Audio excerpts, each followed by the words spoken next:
wa ala alihi wa ashabihi ajmain. Alhamdulillah pada hari ini kita akan membahas lanjutan dari pembahasan minggu kemarin terkait dengan New Keynesian Economics ya. Jadi kalau kita bicara New Keynesian ini barangkali bagi ibu dan bapak yang pernah belajar ekonomi makro ya, ini merupakan bagian dari mazhab dalam ilmu ekonomi ya. Kita kenal barangkali ada yang disebut dengan mazhab ekonomi klasik ya, yang kemudian tokoh-tokohnya adalah Adam Smith ya, kemudian David Ricardo, Thomas Malthus, John Stuart Mills dan sebagainya. Sementara kemudian ada juga mazhab Keynes ya atau Keynesian yang kemudian tentu ada John Maynard Keynes ya yang kemudian kita kenal sebagai tokohnya. Nah, siapa kemudian New Keynesian ini ya? Ya, ini juga ada banyak yang kemudian kita ketahui, Mankiw, kemudian Summers, Stanley Fischer, ya, Phelps dan sebagainya. Kemudian juga banyak tokoh-tokoh baru, ya. Artinya ini yang kemudian mazhabnya didasarkan pada pemikiran Keynes, ya, seperti itu. Nah, kalau kita melihat apa sih isi kemudian kaitan dengan masalah yang dikaji dari sisi New Keynesian Economics ini, ya. Nah, kita lihat di sini sebetulnya kalau kita perhatikan apa yang sudah kita pernah bahas ya berkaitan dengan uh, impact ya dari perubahan aggregate demand atau output ya yang memang itu dipengaruhi oleh inflasi ya seperti dalam aggregate supply curve-nya. Ini yang terlihat dari gambar di bawah itu ya ternyata dari tiga mazhab tadi memiliki apa namanya bentuk atau format apa misalnya arah dari aggregate supply ini berbeda ya.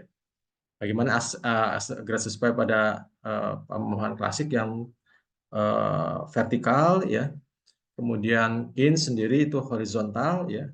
Sementara ya bagaimana pemikiran dari sisi New Keynesian ini kemudian dia arahnya slope-nya itu ke kanan atas ya, artinya positif seperti itu.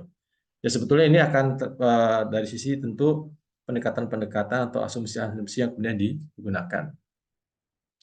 Kalau kita melihat bahwa terkait dengan bagaimana New Keynesian Economics ini ya, ini sebetulnya terlihat ya bagaimana kemudian basic yang kemudian dilakukan ini sebagai respon dari microeconomic foundation ya dari Keynesian Economics ya.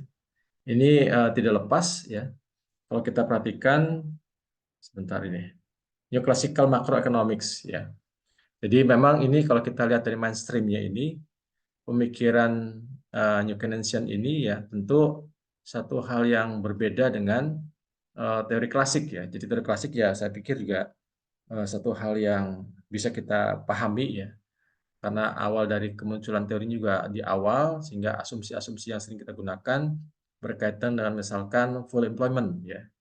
Ya wajar pada saat itu mungkin tenaga kerja masih terbatas sehingga semua kerja terserap ya. Kemudian kedua, ya kita mungkin pernah mendengar ada invisible hand, ya jadi ada peran negara kemudian tidak begitu dominan, tapi sejak depresi yang kemudian kita tahu bahwa pemikiran dari Keynes sendiri kemudian perlu adanya campur tangan pemerintah ya. Tapi paling tidak kalau kita lihat di Keynesian macroeconomics ini ya ini biasanya mengasumsikan bahwa bagaimana rumah tangga ya dan perusahaan itu kemudian memiliki eh, ekspektasi yang rasional ya. Ini kalau kita lihat mungkin konsep dari teori Robert Lucas ya. Jadi ya melihat bahwa dari sisi New Keynesian ini mengasumsikan juga dari sisi bagaimana ekspektasi yang rasional ini ya di situ yang kemudian apa istilahnya setiap pelaku ekonomi ya itu kemudian merasakan ya bagaimana terhadap kebijakan ekonomi ya. Jadi artinya di situ respon dari rumah tangga maupun perusahaan itu berpikir sangat rasional ya bagaimana kebijakan-kebijakan itu bisa memuat atau tidak. Namun faktanya bahwa bagaimana negara berkembang ya karena ini biasanya terkendala dengan misalkan informasi yang tidak lengkap ya. Maka di sini yang kemudian yang digunakan oleh New Keynesian juga asumsinya adalah berkaitan dengan kegagalan pasar ya. Jadi kegagalan pasar atau market failures ini menggambarkan bahwa hampir ya terkaitan dengan bagaimana menjustifikasi dari sisi harga dan upah misalnya seperti itu ya, yang kemudian dihadapkan pada sudut pasar yang imperfect competition ya, jadi pasar yang tidak sempurna ya, misalnya yang tidak sempurna, yang kemudian situ ada kaitan dengan harga dan upah ya. Ya, kemudian sini yang dikatakan bahwa harga dan upah itu sifatnya kaku ya. Jadi kaku ini artinya tidak serta-merta ketika kebijakan upah dan harga ini terjadi, ya, ada shock gitu, langsung kemudian direspon secara cepat. Ya, termasuk juga suku bunga, misalnya suku bunga itu kemudian meningkat hari ini, kemudian bank semuanya besok menaikkan, kan tidak. Jadi ini yang dari sisi pemikiran-pemikiran New Keynesian ya seperti itu. Kemudian yang kedua, memang ini juga jawaban dari sisi bagaimana New Keynesian ini terhadap tadi kegagalan pasar ya, karena dari sisi model ini yang kemudian dibangun dari kegagalan pemahaman atau asumsi dari full employment. Tadi sudah disampaikan bahwa ini kan pemikiran klasik ya, yang kemudian dikatakan ya kondisi yang pada saat itu kemunculan di tahun abad 18 ya, atau seperti itu, atau awal dari abad 19 ya, karena jumlah tenaga kerja yang terbatas tentu adalah full employment. Tapi seiring dengan perkembangan dan peradaban ya, sekarang bisa dirasakan bahkan ke depan justru akan menjadi sebuah persaingan yang sangat ketat ya berkaitan dengan ketenagakerjaan. Sehingga di sini kemudian argumen yang dibangun dari New Keynesian ini ya, untuk menstabilkan makroekonomi, maka ini ada peran dari pemerintah ya. Bagaimana kemudian menggunakan kebijakan fiskal ya, demikian juga kebijakan moneter ya yang dilakukan oleh bank sentral. Ya, ini juga kalau kita lihat seringkali dikatakan sebagai kombinasi ya, tidak mungkin full selalu gunakan fiscal policy atau kemudian monetary policy, tapi kedua-duanya harus dimixkan pada saat mana menggunakan fiskal dan pada saat mana menggunakan monetary atau kebijakan moneter atau sebagainya ya. Jadi ini tentu untuk menjawab ya bagaimana kemudian efisiensi dalam sisi outcome macroeconomics ya, yang berbeda dengan kebijakan laissez-faire ya. Jadi itu yang kemudian kebebasan pasar ya, pasar bebas dan sebagainya, yang mungkin kita katakan keseimbangan itu akan terjadi gitu kan, akibat pergeseran atau kemudian terjadinya kekuatan demand dan supply ya. Jadi ya yang disebut dengan invisible hand ya, bagaimana pasar itu bergerak sendirinya tanpa perlu dari campur tangan pemerintah. Tapi seiring dengan kemajuan, seiring dengan peradaban, itu kan semakin kompleks masalah itu. Jadi dulu bisa diselesaikan secara mekanisme pasar bebas gitu ya. Rasanya sekarang nggak mungkin. Apalagi kemudian di situ ada satu interaksi hubungan antar negara. Ya, kalau kita bicara tentang teritorinya kan bagaimana kemudian asumsi yang sederhana adalah perekonomian tertutup. Ya, baru kemudian kemarin kita bahas adalah bagaimana perekonomian terbuka, ya adanya ekspor dan impor. Ini semakin kompleks masalah ekonomi, ya terutama perdagangan internasional dan sebagainya. Nah, tentu ini New Keynesian ini ya sebagai jawaban ya atau pemikiran dari atau sintesis dari neoklasik ya. Jadi bagaimana pemikiran-pemikiran klasik yang katakan tadi asumsi full employment, kemudian adanya invisible hand ya. Nah, kemudian dengan sendiri struktur pasar terbentuk akibat kekuatan demand dan supply ya. Ini sebagai mainstream dari sisi para ekonom sekarang ya. Jadi tentu ya saya pikir juga wajar lah kalau kemudian mengikuti perkembangan kekinian, ya tentu satu hal yang asumsi-asumsi yang tidak realistis ya tadi atau rasional itu kemudian juga bergeser. Nah, ini yang ingin saya sampaikan berkaitan dengan New Keynesian economics ya.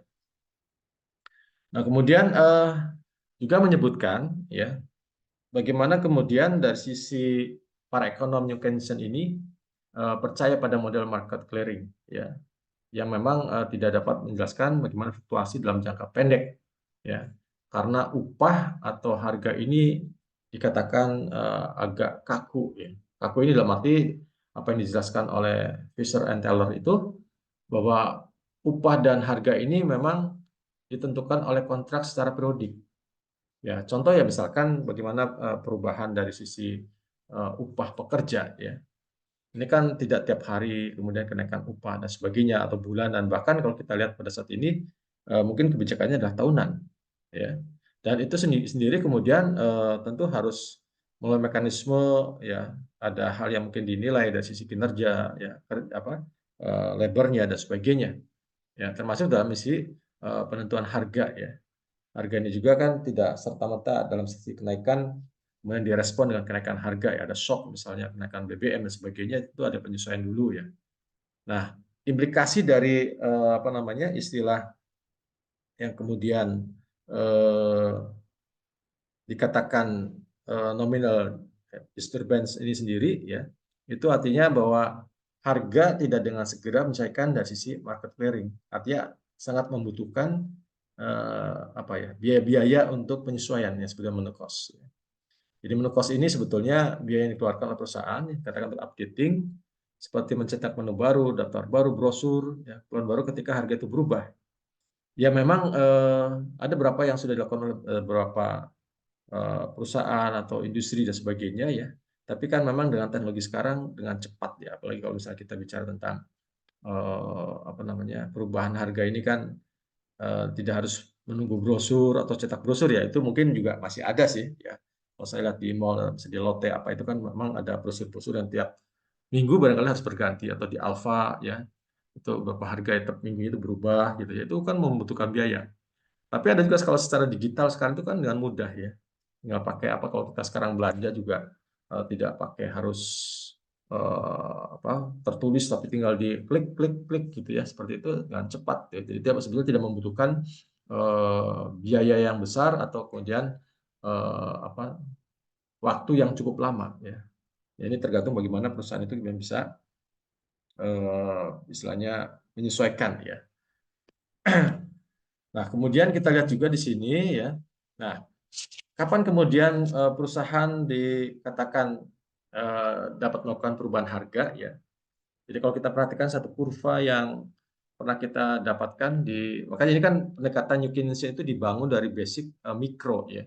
Makanya perilaku industri atau perusahaan sendiri bagian dari nanti akan melahirkan satu kebijakan secara makro ya. Jadi kalau kita perhatikan ketika asumsi awalnya perekonomian itu dalam sebuah keseimbangan ya, titik A ya, karena sini adalah pertemuan dari agregat apa di mana maksimalisasi keuntungan ya. Jadi kita tahu bahwa marginal revenue sama dengan marginal cost ya, ini kita bicara teori perilaku produsen ya. Masih ingat ya? Ada total cost, ada marginal cost, ada fresh cost, ada kemudian marginal revenue, total revenue dan sebagainya. Maka ya tentu kalau marginal revenue sama dengan marginal cost ini dianggap sebagai satu maksimalisasi profit ya. Nah, apabila kemudian terjadi penurunan ya terhadap agregat demand dan harga-harga lainnya tidak kemudian berubah. Jadi kalau kita lihat di sini kan ketika lihat di sini pertemuan dari MR dan MC yang kemudian menyentuh pada titik kurva demand ya, maka adalah di titik A ya. Sampai sini paham ya? Jadi yang disebut dengan maksimalisasi keuntungan atau profit ini adalah ketika marginal revenue sama dengan marginal cost-nya. Ya, di sini kelihatan sini perpotongan marginal MC-nya di sini, kemudian marginal revenue di sini, tarik garis lurus yang menyentuh pada kurva D-nya. Oke, sampai titik A. Tapi tadi dikatakan bahwa ketika terjadi penurunan permintaan, ya harga-harga lain kan kemudian apakah turun? Kan tidak, ini katakan harga lainnya tidak berubah. Maka mengurangi agregat output-nya. Nah, ini kita lihat di sini. Ya. Ketika bergesernya kurva demand ya yang dihadapi oleh perusahaan, ya diturunnya dari ke D aksen. Ya. Jadi MR dan MC D-nya turun, maka marginal revenue juga turun. Ya. Ya. Nah, ini kemudian kita lihat MR dan MC-nya ada di titik sebentar. Titik D ya, karena ini titik B ya. Jika perusahaan tidak mengubah harganya, maka output ditentukan oleh permintaan pada titik B. Ya. Nah, kita lihat bahwa pada saat apa yang kemudian masih bisa dilakukan oleh sebuah perusahaan, tak kala marginal revenue-nya harus lebih besar daripada marginal cost. Jadi pendapatan tentu harus lebih besar daripada setiap tambahan input ya, itu akan memiliki tambahan pendapatannya dibandingkan dengan tambahan marginal cost-nya ya. Sehingga di sini kemudian bagi perusahaan mempunyai insentif untuk menurunkan harga dan meningkatkan output selama kemudian MR lebih besar daripada MC. Jadi kalau kita lihat ini titik hitam ini bukan titik segitiga ya. Ini adalah wilayah yang kemudian perusahaan masih range ya. Di mana kemudian kenapa ini di titik ini, karena kita lihat titik MR-nya yang di atas ini yang kuning di atas dari kurva MC-nya. Jadi marginal revenue sama dengan marginal cost-nya. Jadi ini adalah satu sisi keuntungan yang didapatkan. Ya. Nah, jika kemudian perusahaan mengubah harganya bergeser, ya, kemudian ketika MR aksen, ya, MR aksen itu di sini, ya, sama dengan MC-nya, ya, maka titik output itu berada pada titik C. Ya, jadi ini tengah-tengah yang kemudian ada antara B dan A inilah yang kemudian ya daerah yang diarsir ini menunjukkan tambahan keuntungan diperoleh karena penurunan harga ya, karena tadi permintaan turun, oke, jadi harga akan turun ya. Ya, supaya apa? Untuk kemudian bisa meningkatkan keuntungan tentu adalah meningkatkan produksi. Ya, jadi bagaimana mensiasati ketika permintaan turun? Ya, ya tentu eh, apa namanya pengurangan ya harga itu kemudian menjadi lebih rendah ya. Tapi untuk kemudian mendapatkan keuntungan tentu ditambah dengan jumlah produksi. Ya. Nah, kemudian apabila tertahan pada harga yang lama, jadi ini kan titik di garis merah ini ya, itu kan harga tetap ya. Ya. Sehingga di sini juga luas tambahan keuntungan itu haruslah kecil ya, sehingga perusahaan tidak memiliki insentif untuk mengubah karena di sini adanya agregat externality ya. Jadi ini yang bisa digambarkan secara kurva untuk melihat kapan perusahaan akan berubah harga ketika ya adanya penurunan agregat demand. Nah, kemudian kita tahu bahwa namanya kegagalan koordinasi ya, apa yang kemudian menjadi sangat penting bagi konsep dari New Keynesian ini ya. Ini ya istilahnya memang koordinasi ini artinya apa? Ya tadi, kalau dalam teori klasik itu otomatis ya bagaimana kemudian eh, demand dan supply menjadikan sebuah kekuatan dalam membuat keseimbangan yang sempurna ya. Kemudian itu dan fleksibel menyesuaikan balik lagi ke keseimbangan ya. Tapi ya tentu dengan semakin berkembangnya peradaban dan semakin kompleksnya dari sisi perekonomian ini tidak bisa ya.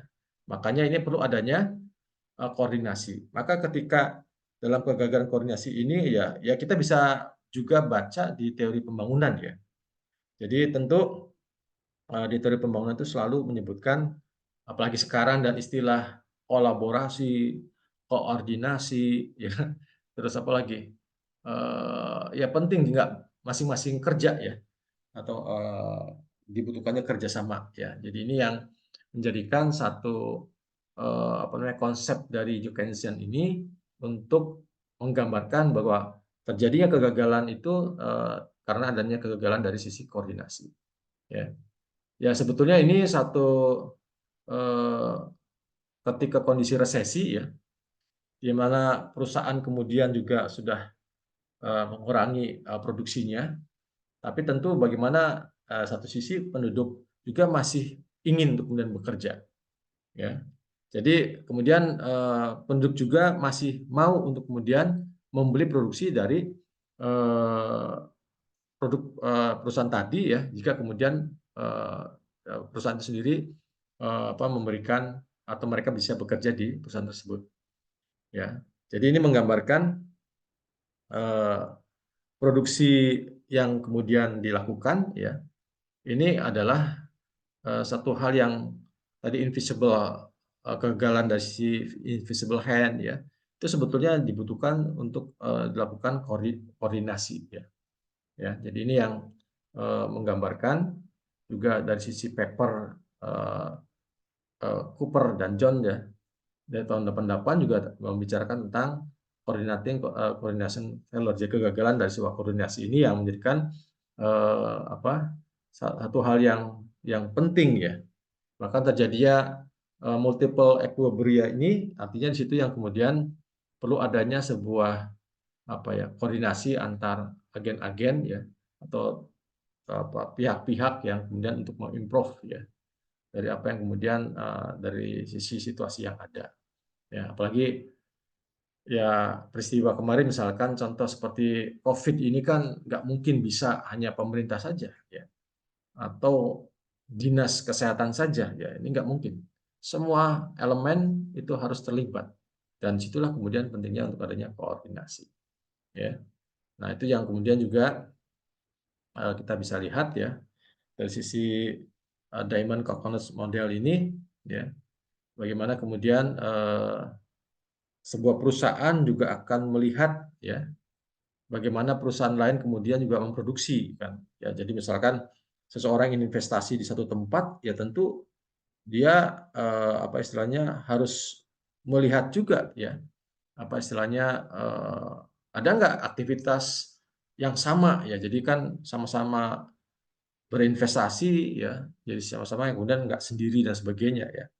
Apalagi kalau kita perhatikan kalau namanya pembangunan di Pulau Jawa misalkan ya, itu kan karena infrastrukturnya lebih lengkap, ya tentu tidak banyak investasi yang harus dikeluarkan. Tapi kalau kemudian seorang ingin berinvestasi misalnya di luar Jawa ya, itu kan harus membuat kadang harus jalannya dulu disiapkan, listriknya juga harus disiapkan sendiri dan sebagainya yang membutuhkan satu biaya yang besar ya. Nah, kemudian tentu kita melihat ya bagaimana kemudian multiple equilibria ini ya, jadi multiple yang ganda ya, itu dari sisi kesejahteraan ya, di mana satu agen dalam sisi memutuskan ya dengan pihak lain ya. Jadi sebetulnya Diamond model ini menjelaskan tentang externality ya, market externality ya. Jadi bagaimana kemudian perlunya ada partisipasi ya antara masyarakat dan perusahaan ya. Mungkin kalau dalam siklus sebuah perputaran ekonomi kan ya, kalau kita lihat circular dua itu saja kan kelihatannya antara produsen konsumen itu satu kondisi yang saling membutuhkan. Nah, satu hal yang menarik juga bahwa terjadinya kegagalan informasi ini adalah self fulfilling ya prophecies ya. Jadi ini prophecies ini artinya gini, sebuah hal yang kemudian diasumsikan atau diramalkan oleh perusahaan karena aksi perusahaan itu sendiri gitu. Ya, contohnya begini. Jadi ketika sebuah perusahaan itu mengantisipasi dari penurunan demand, ya, itu kan kemudian mengurangi tenaga kerja kan ya, cutback and hiring ya. Jadi situ satu yang mungkin ya dalam sistem kemarin krisis dan sebagainya ya, banyak perusahaan kemudian mengurangi karena penurunan dari permintaan mengurangi tenaga kerja. Satu sisi bahwa kemudian ya para pekerja itu kemudian khawatir ya khawatir kemudian akan terjadinya PHK pada dirinya ya. Nah ini yang kemudian mereka pun ya cut back and their consumption. Jadi mereka pun kemudian mengurangi konsumsinya ya. Ya ini kan tadi akhirnya apa yang kemudian menjadi aksi perusahaan tadi ya, ketika dia mengurangi karena adanya pengurangan pengurangan permintaan itu kemudian mengurangi pekerja mengurangi konsumsinya, itu kan betulnya ya dampaknya apa ya, pengurangan terhadap permintaan akan barangnya itu sendiri ya. Jadi itu yang dikatakan self fulfilling ya, prophecies ya. Jadi ini yang menjadikan gambaran ramalan dari sebuah perusahaan yang disebabkan karena istilahnya aksi perusahaan itu sendiri ya. Ya, termasuk juga misalkan apa ya, misalkan ya kalau kita sebentar kita lihat dulu selanjutnya apa ini.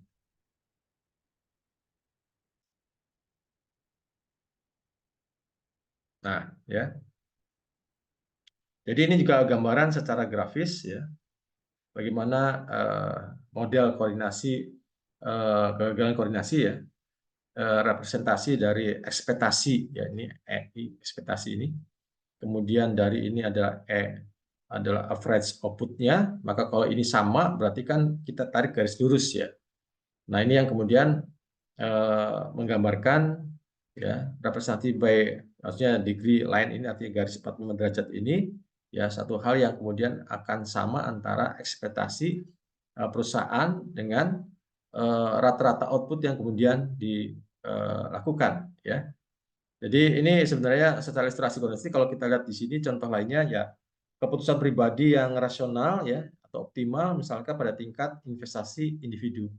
Maka tentu seorang investor akan melihat bagaimana lembaga lain atau investasi rata-rata yang ada ya. Jadi kenapa ini gagal ya, tentu akan mengarah pada keseimbangan ya. Underemployment ini artinya bahwa satu kondisi yang kalau kita katakan sama-sama seimbang ya, di mana garis 45 tadi derajat tadi ya, ini ya. Ini kemudian digambarkan dengan ya slope ini ya. Jadi dia akan terus meningkat sampai apa namanya dalam kondisi tertentu tidak ada sumber yang mendorong perekonomian pada output yang normal ya. Sehingga sebagai hasilnya ada ruang bagi kebijakan pemerintah untuk mengkoordinasikan ekspektasi ya. Bagaimana stimulus sebuah kebijakan itu bisa secara permanen ya, bisa menggerakkan perekonomian ya. Misalnya diberikan satu insentif pajak dan sebagainya ya, sehingga kemudian bagaimana perusahaan kemudian bisa mampu berinvestasi secara lebih besar ya. Ya itu sebetulnya kalau kita lihat undang-undang Omnibus Law itu kan satu sisi ya, apakah kemudian lebih berpihak kepada pengusaha seperti apa ya, terutama para investor ya, sehingga itu bagaimana kemudian, apalagi tadi saya baca sempat di media itu Bank Dunia itu melihat bahwa Indonesia punya peluang untuk menarik foreign direct investment ya, dari apa investasi-investasi asing gitu. Ya, jadi ini yang kemudian terlihat dari sisi seperti itu ya. Nah, kemudian kita masuk kepada teori ya efisiensi upah ya. Jadi kita paham bahwa namanya efisiensi upah ini ya, ketika terjadi kenaikan upah ini akan mendorong kenaikan produktivitas tenaga kerjanya ya.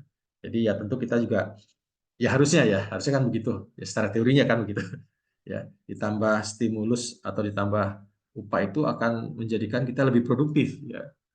Walaupun beberapa riset itu tidak signifikan katanya ya. Jadi ya misalkan insentif-insentif seperti Serdos kalau di pendidikan, atau apa tuh guru tuh sertifikasi guru ya, apakah produktivitas guru semakin meningkat? Ya enggak juga, bahkan lebih kepada peningkatan dari sisi produktivitas konsumsinya begitu ya, karena banyak sertifikat yang kemudian disekolahkan dan sebagainya ya. Nah ini yang kemudian tentu para pekerja katanya ya memiliki motivasi untuk bekerja ya, karena dia mendapatkan pembayaran yang lebih tinggi ya, atau meningkat lah seperti itu ya. Jadi bagaimanapun ketika perusahaan meningkatkan upah ya, ini tentu akan diharapkan dari semua ya, biaya upah itu sendiri ya akan meningkatkan ya apa retensi ya, atau kemudian dari stafnya, tentu ini akan berdampak pada productivity tenaga kerja yang kemudian meningkat. Sehingga inilah yang kemudian para ekonom ya mengatakan bahwa teori ini dikatakan sebagai the productivity of atau efisiensi of workers ya. Jadi tentu ini diharapkan seperti tadi ya. Jadi kalau kita perhatikan dari teori tersebut ya, itu ada yang kemudian dikatakan bahwa dari kedua konsep upah ini ya akan memiliki konsekuensi terhadap pekerjaan natural ya, atau kemudian dari sisi kondisi pasar tenaga kerja ya. Ya tentu di sini yang kemudian bagaimana perusahaan yang melihat para pekerjanya ya, dari sisi moral dan komitmen ya, ya sehingga ini kemudian akan apa namanya dipantau atau kemudian dievaluasi ya, bagaimana kualitas kerja mereka ya. Karena diharapkan bahwa ya tadi ya apa yang dibayarkan dari perusahaan ini ya, ya biasanya memang ini pada aktivitas yang rutin ya. Karena kalau aktivitas yang khusus itu kan biasanya gaji lebih tinggi ya. Contoh misalnya dokter atau ahli nuklir ya. Beda misalkan dengan aktivitas rutin ya. Itu misalnya pramusaji ya. Kan kegiatannya pelayanan ya seperti itu ya. Sehingga ini yang kemudian harapannya ya komitmen ya atau istilahnya, maka saya ingat betul ya dulu waktu di Bandung waktu saya kuliah itu ada teman saya yang diminta supervisi untuk mengecek di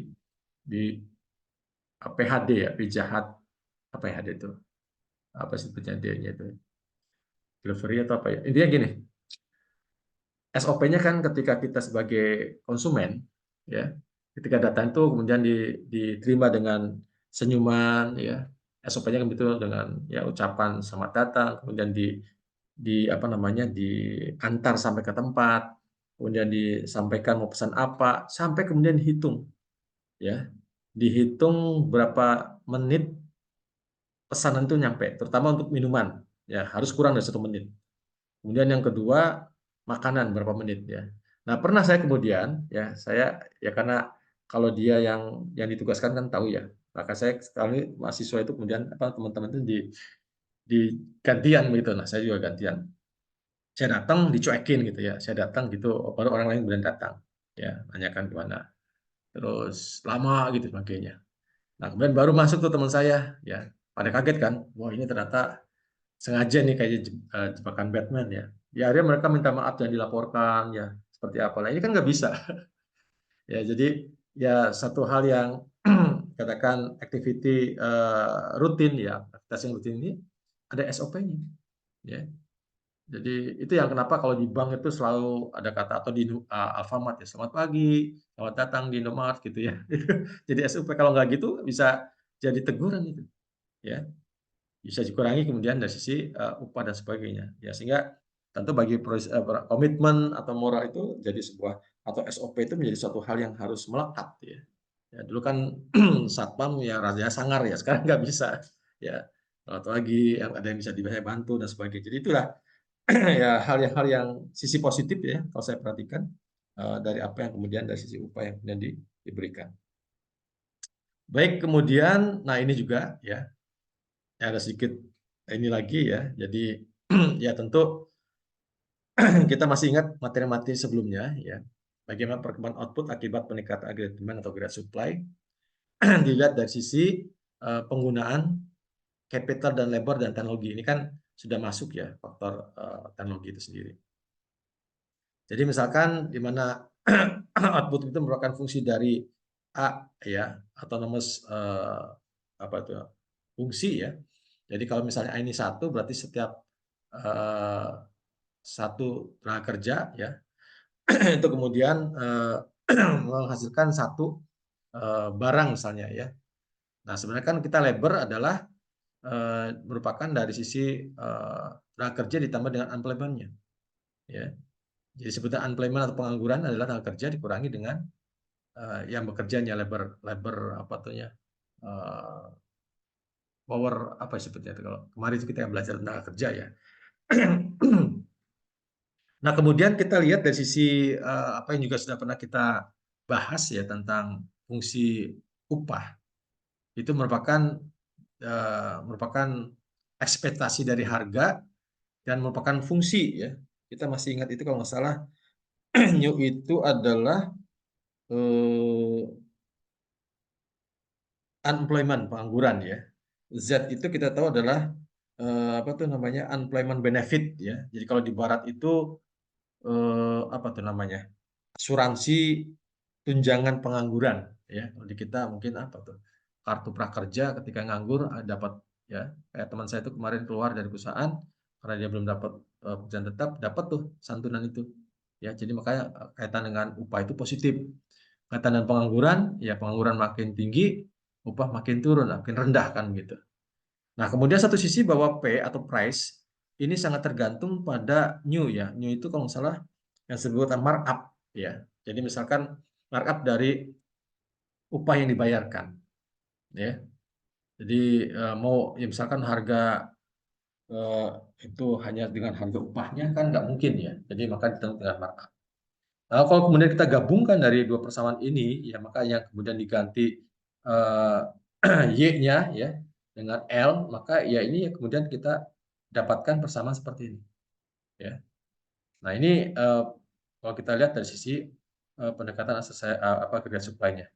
Sementara kalau bicara tentang grade demand, ya dari sisi itu kita tahu bahwa bagaimana kemudian liquid apa moneter ya, liquid money LM ya, itu juga merupakan fungsi dari sisi money sendiri dengan harga ya, kemudian diganti dengan Y dan L kalau kita gabungkan dan ini, maka persamaannya seperti ini ya. Jadi ingat ya, ini persan materi-materi yang sebelumnya ya tentang ketenagakerjaan di pertemuan berapa tuh 6 atau berapa ya. Jadi ini masih mengkait juga bagaimana kemudian dari sisi ketenagakerjaan, apalagi kalau kita lihat bahwa TPT kita masih tinggi ini yang menjadikan upah atau persaingan upah semakin semakin rendah ya. Jadi ini kita masih ingat rumus-rumus ini ya. Nah, kemudian bagaimana bagaimana efek dari kebijakan monetary ya. Jadi ini juga sama ya. Kita lihat di sini dynamic effect ya dari sebuah ekspansi dari sebuah kebijakan moneter ini ya, di mana ekspansi moneter ini akan meningkatkan output ya dalam jangka pendek, tapi tidak ada pengaruh output terhadap the medium run. Medium run ini kalau dalam sisi punya Romer itu dikatakan long run ya, jangka panjang ya. Jadi tadi sudah dikatakan bahwa relasi dalam kurva IS ini ya itu adalah merupakan fungsi dari konsumsi yang kemudian pendapatan dikurangi tax ya, CIG ya, ini kan masih ingat ya untuk masalah barang itu kan sangat tergantung pada investasi juga tergantung pada suku bunga ya, keuangan pemerintah. Sedangkan satu LM yang tadi di persamaan sebelumnya ini ya, yang tadi ini ya dimasukkan ke yang ini ya. Kemudian yang kedua, W juga dimasukkan lagi ya, sangat tergantung pada harga ekspektasi ya, kadang-kadang apa merupakan fungsi dari pengangguran dan apa tadi itu benefit ya, unemployment benefit ya, tunjangan pengangguran ya. Nah, kalau kita lihat seperti ini, maka terlihat bahwa perbedaan antara Y dengan natural Y-nya ya. Jadi ini bagaimana kebijakan penambahan dari LM ini ya akan menggeser dari AS ke AS aksen ya ke sini ya. Itu yang menyebabkan harga kemudian nah ini di sini intinya di sini nih. Ketika harga naik harga lebih besar kenaikan harga lebih besar daripada ekspektasi harganya ya. Tentu ini kemudian akan mendorong AS ke atas nih ya sini. Ya, itu yang kenapa kemudian konsekuensinya P itu kemudian meningkat P dari ke P aksen ya. Ya, kemudian dampaknya apa? Upah akan meningkat, otomatis kalau upah meningkat, harga juga akan meningkat.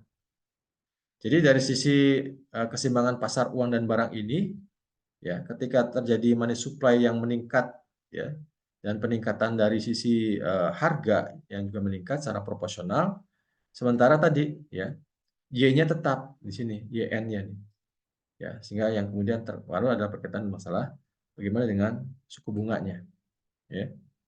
Nah, ini juga sama kalau kita lihat ya dari impact dari monetary expansion ini ya bagaimana kemudian diilustrasikan ya tingkat suku bunga ini dalam persamaan ISA model ya. Mana ya. Nah, ini kan interestnya ya. Jadi dalam short run jangka pendek ya bagaimana ekspansi dari kebijakan moneter ini akan menggeser LM turun ya sini ya. Yang menjadikan interest tingkat suku bunga juga semakin rendah ya dari I ke I aksen. Ya tentu konsekuensinya apa? Ya outputnya dari YN ke Y aksen ini juga kemudian meningkat. Ya, ya jadi ini yang kemudian juga apa yang disebut dengan netral apa uang yang netral ya.